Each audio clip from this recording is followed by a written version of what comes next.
morning at about 6:30 this morning, we had a report of a fire in one of these Victorian homes here on F Street.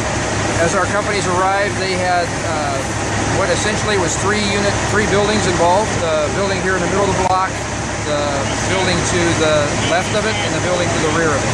We immediately called for a second, third alarm and got additional resources coming. Our units were able to make an aggressive attack on the interior of the initial unit, and some great exposure attacks on the two buildings that were exposed, and knocked the fire down and kept it from spreading beyond that. There was significant fire on our arrival, so it had a pretty good start before we got here. We don't know where it started yet. The investigator just got here. He's going to be taking a look at it and see if he can figure out where it started. We got 5 occupants in the main fire building and 1 occupant in the building to the left. No one was injured, either civilian or firefighters. We did make 1 rescue of a cat in the main building,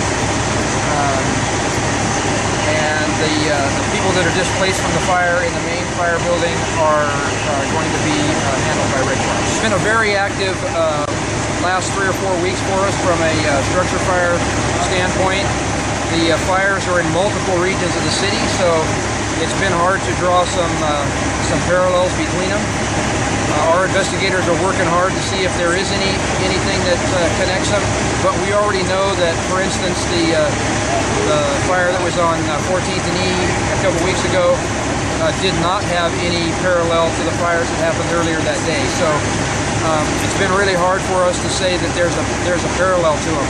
The 3 fires that happened tonight, we're still in the process of investigating all 3 of them, so it's preliminary for us to say whether or not they're connected or not. These Victorians are really challenging fires to fight. Some of the most challenging fires that we ever fight are in these Victorians, because they're what they call balloon construction, which means the construction goes from the ground to the attic with no fire blocks. So there's lots of, whenever a fire gets in the wall or the attic, there's lots of hidden fire.